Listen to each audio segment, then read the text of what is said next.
Any generation that was playing those games or started, like my son, with that as that, then to them it's a no-brainer. They like both. There's collectibles for digital, there's collectibles physically, but most of the sci-fi, fantasy, geek audience has a pretty wide spectrum.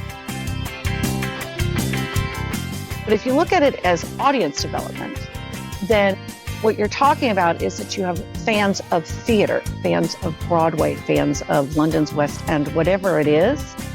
That's what you have a fandom. It isn't necessarily a particular play, although there obviously is that, or a playwright. You go where your audience is. So that means you have to listen to your audience and you have to ask your audience, what do they want? And yeah, that changes on a regular basis because of what they can afford, what they're interested in. You know, the economics of being a fan changes with the economics of where you live. So therefore, be creative. Welcome to the StageLink podcast, your access and connection to the live performing arts. In this podcast, you'll hear from some of the industry's most inspiring people from around the globe who create magic on stage and backstage. Our guests share their knowledge, passion, and the real stories of how a show comes together. Today's podcast episode is an encore presentation. As we approach the end of 2024, we'll be sharing some of the best episodes from the Theatre Art Live podcast, the predecessor to the StageLink podcast. Enjoy today's episode.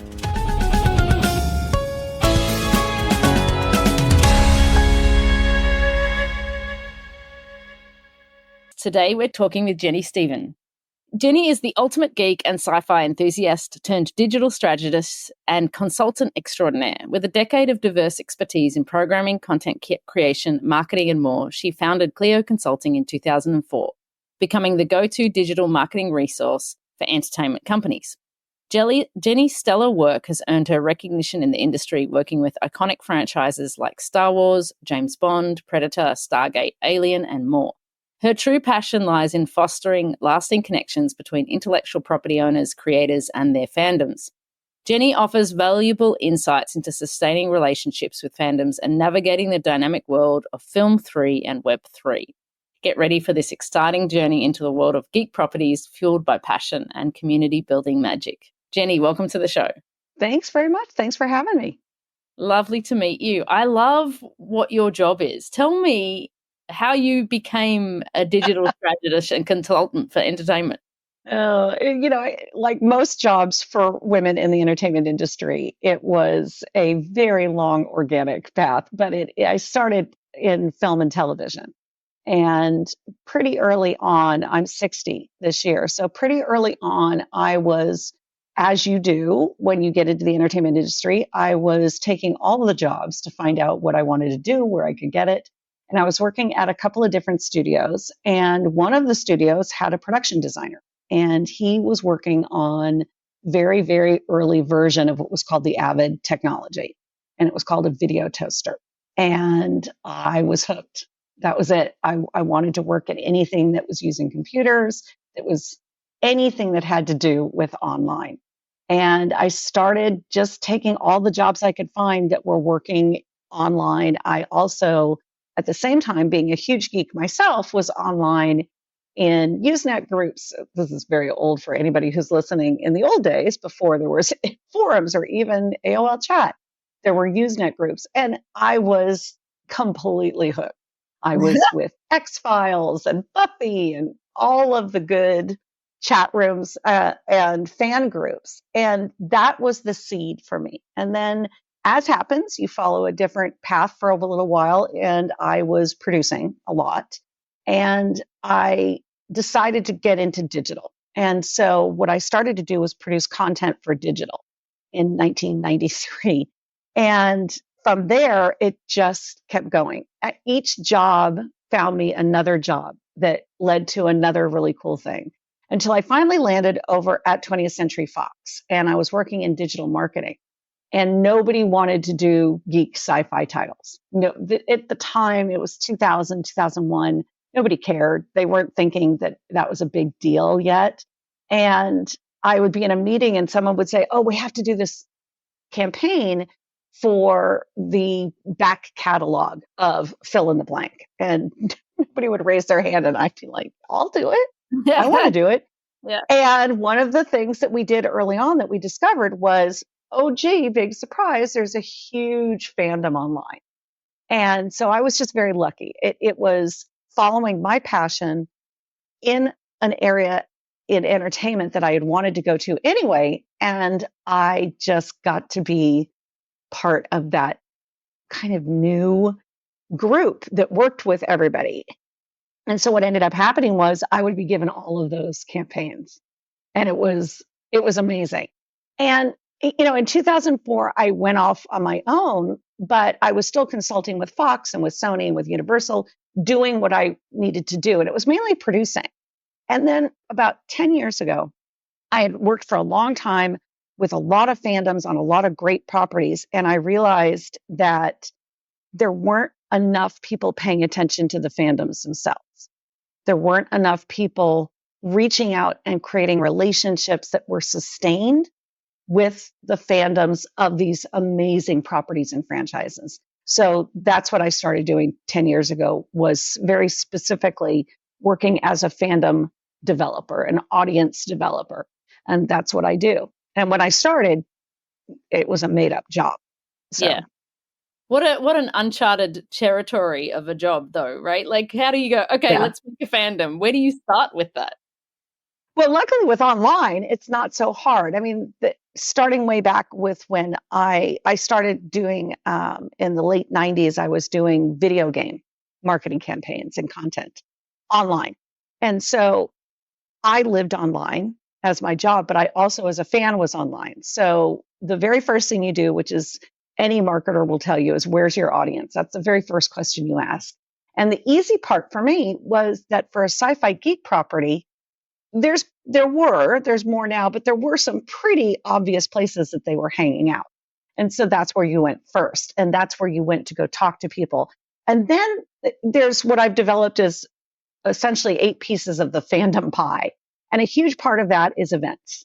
And that's where you really need to connect with fans, whether it's a small local regional event or Comic-Con, it doesn't matter. You need to learn, where are those fans? What are they asking for? What do they want? And connect with them, spend time with them. Yeah. Have you found that, like, I watch my children want to buy digital things that don't exist now? Yeah. Is, I mean, obviously I'm not of the generation, but like, why you want to buy something online? Has there been a big shift to that kind of like digital assets? Yes. Yeah. Oh, for sure. And, again, it goes back to video games, right? It's, if you think about it as a game where all of your assets are downloadable or not, they're digital. They're all digital. So if I'm playing a game and I'm winning and I've collected, it's all digital. So any generation that was playing those games or started, like my son, with that, then to them, it's a no-brainer. They like both. There's collectibles for digital, there's collectibles physically, but most of the sci-fi fantasy geek audience has a pretty wide spectrum. There'll be 60-year-olds who want just digital downloads because they don't want any more stuff in their house. They don't want any more stuff. And then you've got, Gen Alpha who's saying, I don't have the place to put it. I don't have the money, but I'll take a digital download because that's really cool. And especially if it's something very unique. So it's an opportunity. I mean, just as I've seen so many radically different things across the spectrum over the years, this is another opportunity to connect. And it's super low hanging fruit to connect with a fan, is to provide something that is very unique. Maybe an artist has created it for that IP or that franchise, and they get something that's downloadable that they can hold on their phone that nobody else gets. That's pretty cool. Yeah, absolutely. It's interesting because obviously in the video game world and the movie world and the franchises that exist in that space, there's a lot of, I guess, time and money put into marketing that way. Whereas a lot of audience work in the live entertainment industry. And I think that the live entertainment industry in terms of theatrical productions and stuff is way far behind in this digital space than they should be. Would you agree to that?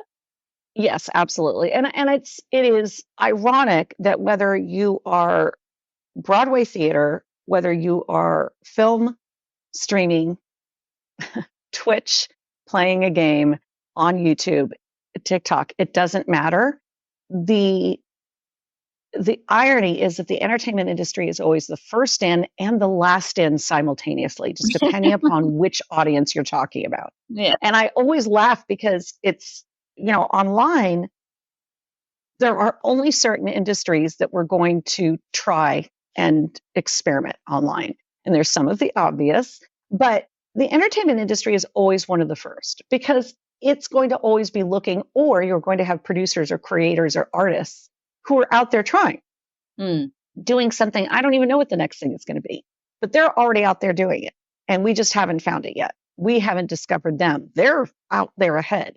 But ironically, at the same time, I've got the studios where I'm having a meeting just last month where I'm having to convince somebody in the studio that this is worthwhile to go try to reach a fandom for a franchise that exists, by the way, that I've worked on in the past. And that there are probably 500,000 to 1 million active fans online right now doing something. So in other words, they are actively talking or purchasing existing merchandise, and they just didn't think it was worth reaching out to them. And literally it was and I've just talked about this recently, and I'm just gobsmacked by it. It was well, if we build it, they will come conversation. And that is exactly what you're talking about. It is, I've got artists or talent or fandoms or franchises way out in front. And then I've got the studio kind of bringing up the rear, slow, not really into it. There's always people in the studio that are excited, that are young, that are pushing at the same time, which is great. But I'm always surprised because Gen X is, for the most part, except for Disney, you've got Gen X leading these studios and production companies right now who grew up reading comic books, are huge geeks. You would never have had a Barbie movie 20 years ago because the people still in charge would never have been able to understand why that was a slam dunk. But I'm still completely blown away when I'm talking to somebody that's a Gen Xer, and I'm what people call Gen Jones, somewhere in the middle, and I'm talking to a Gen Xer saying, why don't you get this? Why don't you understand that this is where the fans are? And I usually start by asking them, so what are you a fan of? What do you watch? What franchise? What did you watch as a kid? Was it, He-Man? Was it Buffy? Depending upon where you are in the spectrum, whatever it is, I try to find what that natural fandom was that they had. Maybe they collected Matchbox cars or whatever it is, because that's the only way I can get them to understand is to talk to them personally about their own fandom. Well, being a Gen X, yeah, I'm always fascinated about. I think, like, especially in live entertainment and theatrical worlds, it's such a extra potential source of revenue that could be cultivated within the market that just isn't spending a lot of time. And when you look at franchises like Disney, who are masters of, going on a ride and on the way out from the ride, walking through the merchandise store, and it's all very strategic and calculated, and it's there and available and accessible to you. And that potential is there for theatrical productions. Everybody's walking out of a theater show, right? Like it always amazes me, especially because theater makes so much sense. I'm working actually with a PR company. She's a consultant, but she's got a small company. She's based in Atlanta, and she's working on one of my sci-fi geek franchises right now with me. But a huge part of her business is Broadway. And she does an enormous amount of digital distribution PR for Broadway shows. Right. And she and I were just talking about this. I told her I was going to be on the podcast. And she said, I am just really surprised that there's this gap for theater. that there isn't this fandom development for theater audiences. But she said she thinks maybe the disconnect is that people don't think of theater as return audiences. And that's honestly what a franchise relies on. Right. And what a franchise, from my point of view, for fandom development relies on. But if you look at it as audience development, then what you're talking about is that you have fans of theater, fans of Broadway, fans of London's West End, whatever it is. That's what you have a fandom. It isn't necessarily a particular play, although there obviously is that, or a playwright, or a particular writer that you follow through all of the plays that she's written. There's that as well, obviously. That one is a little bit harder to pin down. But she and I got talking about the fact that what it should be is that it's going after fans and audiences that love theater, that love live entertainment, that love to go to Alvin Ailey's dance, that love whatever it is, that's what they do. Is that because I grew up with that. I grew up in San Francisco and my family were huge theater. I mean, we went in. So for anybody who's in Northern California, ACT was always where you went downtown in San Francisco. And we would go every month to a play. And that's how I was raised. So it wasn't so much that you were a Shakespeare lover or George Bernard Shaw or whoever it was. It was, for instance, going to see a dance was huge for me. I loved it. It was that experience of sitting in a live theater with other people who all had the same expectation of that, okay, the lights just went up. This is going to be amazing. And that's what my friend and I were talking we should be going after, is there's a huge worldwide global audience that loves live entertainment, whether it's a concert, it's a play, it's dance, it's performance artists, whatever it is. That global audience is a fandom and they're a community. I could talk to anybody in the world about live entertainment, and it doesn't matter if I liked super out there live performance art or Shakespeare. We would find a commonality because we love that moment of being in the seats watching something live. And that's what people should be going after, because that is an existing community. Absolutely. And I think also the fact that it is transient and non-lasting should be the reason to capitalize on it. And by that I mean, yes, if you're following the Marvel franchise, you can always sit down on a Saturday afternoon and watch a Marvel movie, but you'll never get that opportunity to see that show again. And I mean, obviously I'm a bit of a theater geek, but if I walk into somebody's house and they have original posters from all the shows that they've been to or went to, like there's a uniqueness in terms of being able to capitalize on, this is the first poster and it'll only be available for this month. Right. Like, go. Right. Right. Right. Yeah. And there's a connection there for you. And it's the two of you then can talk about your shared experiences. Even if you like different things, which I think is very unique to a live theater audience or a live entertainment in general, because pardon me, you can see the toxicity in fandoms with Star Wars or Marvel or all the things that I deal with sci-fi geek audiences. And that is a very narrow path to walk. Right. But in general, I have found that live entertainment audiences, and I can just relate it to conventions, geek conventions, they don't care. They could literally be online in a toxic conversation, but when you're talking to them about the convention that they get to go to, there is none of that. Everybody's excited. You're there to see whomever you're there to see. And there is no, why are you here to see them? There's none of that. This is going to be a very cool experience. Aren't we really excited we're here? This is an amazing trip that I've made to this. That's all you hear. And so, the cosplay, whatever it is, there is no, or there's very little antagonism to someone who, if you were online, would be incendiary in 2 seconds. And I think that shared experience of that live entertainment is that connection. So, like you said, you could walk into a friend's house that you didn't even know loved a particular type of play or dance entertainment that they went to, and they have something up on the wall, and you're like, oh my gosh. And instantly you have a connection. That's right. Yeah. No, it's amazing. What do you think about, like, I find that this has been a conversation with Theatre Out Life and some stuff that we're thinking about in terms of business development. What do you think about, there's a big reticence from the community in the theatrical world to look at programs going from a physical program to a digital program. Yeah. So there is a bit of a rub with theatrical audiences about tradition and, you know, like, I think there's a history and a routine about theatrical attendance that people like to honor. And some of that transformation into the modern world is a tough one, digital programs being one of them. Right. And then I'll ask you another question, because I'll let you answer that question first, because then it's about audiences. I don't want to dilute this one. No. And I think it's all connected.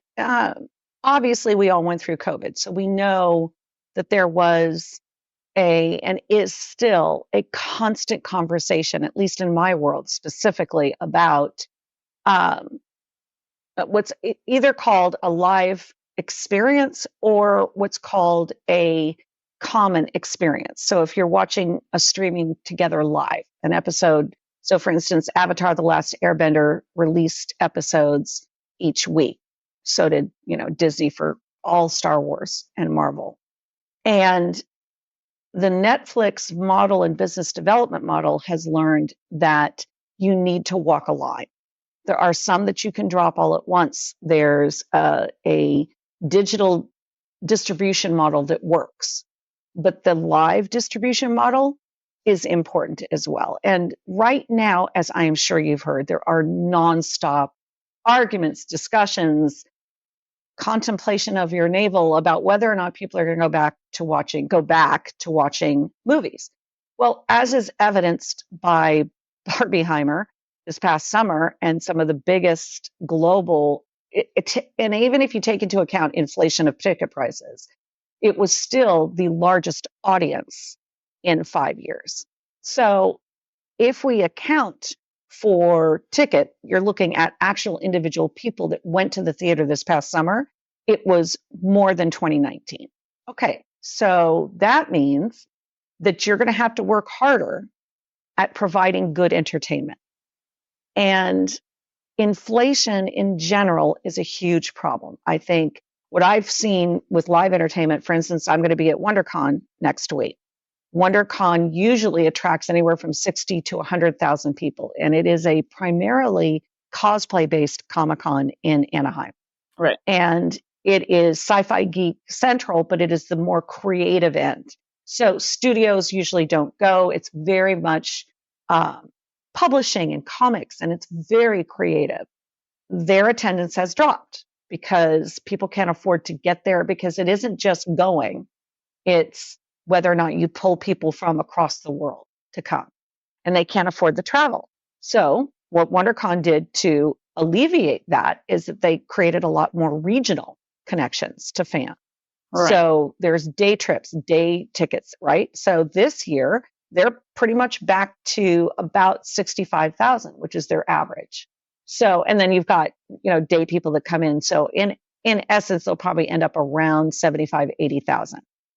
That took them 4 years to get back to. Right. And it did, but they had to shift what they did to attract that live entertainment person. Coachella is sold out for the most part for the first weekend. It was not sold out in 2021. And that had a lot to do with fear. But now they're back in, they've got it. I think the biggest problem is price point, to be honest. I think live entertainment, theater in particular, we go to the theater here in San Diego at the Old Globe a lot. And we've got season tickets. We couldn't do season tickets this year. It was too expensive. But I get it. They had to raise prices because they don't have the same influx of theater goers that they used to have. I think what digital affords, and this is something that the opera did a long time ago that the Old Globe just caught on to during COVID, is that opera was providing to different theater outlets like AMC live or repeat performances that you could buy a ticket to that was not as expensive to just go watch in your local theater, film theater. I think that's brilliant. Yeah. Makes total sense. You still get an experience, but it's local and it is literally, unfortunately, a third of the price. But the opera still makes that money. Now, the Old Globe just finally caught on to that. They're starting to look into a distribution model for basically exporting what are originally La Jolla Playhouses too. So The Outsiders started at La Jolla Playhouse, but now it's on Broadway. Yeah. And they did a little bit of both. They did a digital distribution model, but they retained the rights. And that's really going to be what the big, I think, issue will be, is retaining the rights to your IP, your franchise, whatever you've written. But if you can do a hybrid, I think you'll be successful and find a new revenue model. And basically talking about that there's going to have to be a hybrid, that regardless of whether or not it is live theater plays or film, streaming, opera, dance, whatever it is, it has to be that we're going to have to figure out a hybrid. And a perfect opportunity for that is looking at what the Met Opera just did, where they distribute the season via AMC theaters. And there's a couple of other examples. And the Comic Cons are doing it as well, where they're offering tickets for virtual conventions, because what they've realized is there's also an opportunity here on a business model to reach audiences that otherwise wouldn't do it. And I think that that's what live theater is doing. And Broadway, I know London's West End did it and had kind of a test run on a business model for this as well, where there are a lot of people around the world who would get to see this play, who would get to see this movie or whatever it is, this dance concert.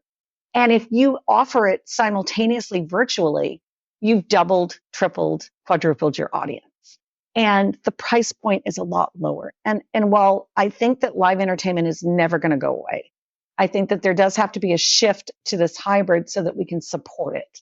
And I think that that's where fans can really find footing here, is find out where you can support theater through a hybrid distribution model. So if you can go locally somewhere, please do it. Please go support local theater, go support local dance, local music. But if you also have an opportunity to do it digitally, go for it. They're not as expensive. The tickets aren't as expensive. And how amazing is it that you get to see an artist that you wouldn't have gotten to see, or a play, because you've been able to do this streaming? And it isn't the same exact experience, but you're supporting entertainment. And that's, I think, for a fan, if you can support what you love, who cares how you do it? Exactly. And do you think that's also the path to younger audiences as well? Oh, yeah. I mean, a younger audience, to some degree, I've noticed the live entertainment is eye-opening for them, because it isn't something that they've necessarily grown up with. So for my son, a lot of it was making sure that he did get to go to live entertainment, because otherwise it would have just been digital. And what's interesting for that audience, for Gen Z and Gen Alpha, is that for them, it's new. It's a different experience. And so it has an attraction because it's so radically different from what they've grown up with, which I think is amazing. Yeah, absolutely. Absolutely. Yeah, no, I think definitely for audiences who are younger, there's got to be ways that, because they're all looking at the phones yet these days, and it's harder to get them out of their houses and all of that sort of stuff. So if we want people to join the live entertainment or theatrical universe, we need to get to them through that, That's right. Yeah, exactly. And it is, again, it goes back to the basic marketing question: is where's your audience? Where are they? Where are they living? Where are they experiencing this particular franchise, this IP that you want? And I think, again, it's that sense of community doesn't have to be around just a particular franchise or IP. It can be in the lived experience of being a fan. So you can share an experience with another fan, regardless if you don't follow the same geek franchise.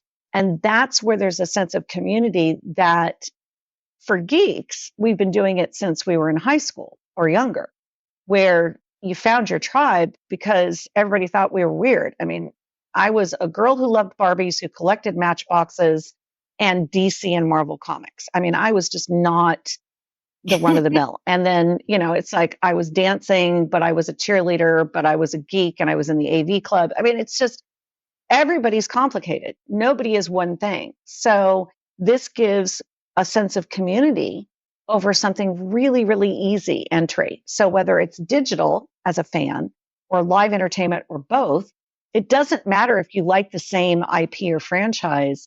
That's a lived experience that you can share together, that you are a fan of something. And that to me is the great equalizer. Everybody's a fan of something. You That's don't right. have to be the fan of the same thing, Yeah. but it's really a great connection. Yeah. Yeah, it's interesting because I think then for theatrical companies, etc., it's a little bit of a cut for the horse. Like they've got that extra revenue potential through the digital mediums, Right. but they need to hire somebody to make sure that happens, and often they don't have the funds to get that. Right. And then the people within the company are going to need to figure out how to start that themselves, and they're not like you. Right. They have that strategy or that experience in how to Right. cultivate the fandom, so that's something that we have to try and I don't know, fix somehow. Get the word out. I mean, I think that there's certainly enough people in Gen Z that are old enough that are starting, like my friend Mandy, who's the PR. She's a huge Broadway live theater fan. So as a PR person that started her own business just 2 years ago, she went out and pursued it. And she said, here's where I think I can help you. And here's where I think we can help drive a new business model in this other area. So I think a lot of it comes from them where they're seeing a need or a gap and they go to the IP or the franchise or the Broadway in general, right? A Broadway company and say, hey, I see a need. Here's what I can do for you. And what all of us do as consultants is we always, especially if it's something we love, we're always saying, okay, here's how I can do it for you so that it doesn't break your bank. Because I love what you do and I want to find that bridge that you can get to all these fans. And I think there's a lot of us out, I mean, I hate to say it, it's mainly women because women have a tendency to have to find the creative job because it isn't created for them. And so I was very lucky.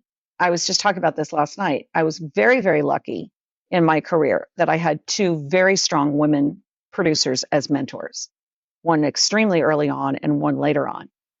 But that was luck. And once I found it, it wasn't luck. It was, okay, I'm sticking to you like glue because I know that this is going to be challenging. I mean, most of my career was being told, you can't do that. That doesn't work. All the normal stuff. And creating a particular job for myself became normal because we look for even now, we look for a way to do what we want to do in the way that we know is a good way to do it, and nobody's listening. So we just create it ourselves. And I think that a large part of what's happening right now that we see that is kind of the Wild West in entertainment, which I love. I think right now you have a lot of studios, you have streamers, you have production companies, you've got Broadway, you've got all the different entertainment aspects, and they're scrambling. It's post-COVID. They put all their eggs in one basket because they didn't think long term. They panicked and now they're challenged and they don't know what to do. Even ones who did know what to do and made great choices prior to COVID are still feeling lost. And there's a lot of management by fear in the entertainment industry right now, which is unfortunate. And it's one of the reasons the strikes worked because the three major unions knew that if they didn't strike now, what was going to happen was that people would get very stuck in their ways post-COVID. And they had to force the conversation, literally force the conversation. Yeah. And it's still management by fear right now. We get out of COVID and then we lost a year because of the strikes. And that means everybody has to be creative. And you still have a lot of people who are operating out of fear and don't want to change the business model. And a lot of the people that I've talked to, they feel also, well, wait, I just changed the business model for COVID. And then I changed it post-COVID. So now you're telling me I have to change it again. Yeah, I am. That's what you're going to have to do. And to me, it's simple, but I'm a consultant. But to me, it's you go where your audience is. So that means you have to listen to your audience and you have to ask your audience, what do they want? And yeah, that changes on a regular basis because 100%. of what they can afford, what they're interested in. You know, the economics of being a fan changes with the economics of where you live. So therefore, be creative. And what I find is, for the most part, it's a lot of women being creative, saying, okay, I'll be flexible. We'll figure this out. And of course, I'm being very generalized. Unfortunately, there are very many women who are also based in the power structure right now who are also legitimately, and I get it, afraid. What do I do next? How do I do it? And I think, unfortunately, for women, that is it's a double whammy when you're in the entertainment structure. But right now, the majority of the people that I'm working with are Gen X and Gen Z saying, okay, so what are we going to do next? Yeah. And I love that. Yeah. That's why I do what I do, because it's fun and it changes all the time. Yeah, it's funny that you say that. So I think I've probably written my own job description for the last 10 years in any job that I have to take, you know. Right? Yeah, and I think that for me, it's what you're talking about is that mindset. What people have to feel and accept is that it's an ever evolving, ever changing beast now. Right. And with the advance of technology and AI and video gaming and VR and all of this, we just have to keep adapting. Otherwise, you'll be left behind and get in and figure and it isn't that true for any creative, right? I mean, for the creative industry, no matter art in general. Yeah. I think if you got into any artistic aspect, and obviously mine is more on the marketing content or content marketing, creation of content for marketing end, you don't get into it unless you are adaptable. And if you aren't, I don't know necessarily you find a job maybe that works for you, that's consistent, but this industry is not consistent. Artistic endeavors in general are not consistent. And that's that for me, that when I hear you talk about that excites me, because you're like, well, what opportunity is there that I'm not looking at or seeing, or what could we do could become something amazing, rather than trying to rest on your laurels and go, let's stay with what's worked. Because absolutely. I think well, again, I think I've been extremely lucky. Nobody in my family was in the industry. I loved it. I knew I wanted to be in it. I knew pretty early on that this is what I wanted to do. My entire family thought I was moving to Sodom and Gomorrah when I went to Los Angeles. So, you know, it was definitely me out there by myself.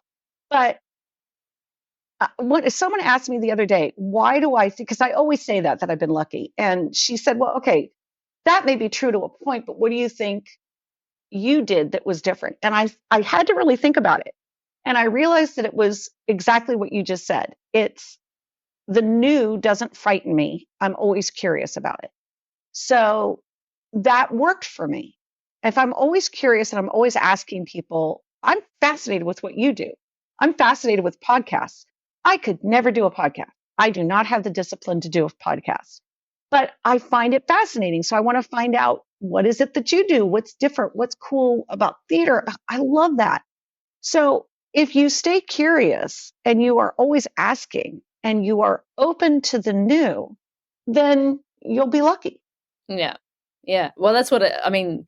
It's part of the reason why I love doing the podcast, because every time I meet somebody, it's expanding not only my network, my knowledge, my experience, because I hear these wonderful stories about your life and your work. Then, you know, and even selfishly, I'm asking questions that are going to be beneficial to me, right? I think it's so cool. I think it's awesome. Yeah. And I think anybody who's doing the podcast is curious. Any podcast, they're doing it because they're curious. They want to know. They're interested in other people. How cool is that? Yeah. And I think if that's what you're doing and you're open to the new, whatever that is, in your job, in your career, even if it's a pretty basic job, then I think that it opens up new doors for you. But that can be hard for people. And I get that. It's pretty hard to be open to the new when you're just struggling to put food on the table for the family. So at that point, I just tell people, okay, then just be curious. Have you asked the person in your drudge job that works next to you what they do? And if your job really is a drudge, then is there anything that you can go ask about in the company that you work for, or at the Burger King that you work for? Is there anybody that you can talk to that you might be curious about what they're doing? Because that's all it takes. That's the only spark it takes, is that one question to the right person. And you've suddenly made that connection. And honestly, that's all my job is making connections. Amazing. So we always ask our podcast guests the same last two questions. So I'm going to ask you this now. What's your most favorite thing about your job or the industry? Meeting fans. It doesn't matter to me what franchise it is, what IP that they're a fan of. Meeting fans and getting stories about why they're a fan of that particular franchise, film, series. I love that. It's connecting with people is amazing. Amazing. And if you could change one thing about your job or the industry, what would that be? Oh, geez. I would change the toxicity. I would change the ability for people to be open to talking to each other, because when they meet in person at a convention, you don't know if that person doesn't like your version of Star Wars. But if you're online, suddenly you're enemies because you've said something stupid. So if I could change the toxicity of it, that would be my number one goal, to get people to listen to each other more online as much as they do in person. And I try to always remind people that if you met this person at a con, in general, most people at cons do not go in with preconceived notions about another person they're going to meet. In fact, there's a lot of repetition of, I'm going to be open, I'm going to do this. And people get in very, very big conversations and discussions at panels, etc. But when you're just down milling around, nobody's getting into a fight for the most part. I think I have, in 22 years of working conventions, geek conventions, I have seen one fight. And I've been around the world to hundreds and hundreds of conventions. Yeah. And that was because somebody was drunk. So, if I could take that camaraderie and transfer it to fandom as a whole and say, hey, you are the same person when you go to this convention where you're completely open. Please be that person online. That's what I would change. Yeah, it's such a good point. Stop the keyboard warriors. I mean, who cares if someone has a different opinion from you? It's okay. Yeah, it's just a fascinating space, and when people argue online, it's really it is. It is, and it is a very narrow path we walk in terms of getting that audience, because you have to appeal to the entire spectrum of the audience, 100%, all of the time. So yeah. Jenny, what a pleasure it has been to meet you. I've really enjoyed our conversation. Thank you so much for being part of the Theatre Art Life podcast. I appreciate it. Absolutely. I'm so honored that you asked me, and I really appreciate it, because it's a whole different way of talking about what I do, and I really appreciate you having me. Awesome. Thank you. Thank you for listening to the StageLink podcast. StageLink is an online platform that gives you access and connection to the live performing arts. As a guest, you can read about live performing arts from across the globe and gain insights from performers and artists on stage and all the amazing people who work behind the curtain. If you are an industry professional, StageLink Pro offers jobs, networks, and career support tools, and you can build your own professional profile on the site. As a StageLink podcast listener, you are eligible for 20% off your StageLink Pro membership. Visit us at stagelink.com, and when joining, use the code SLPodcast. StageLink, that's Stagelync.com.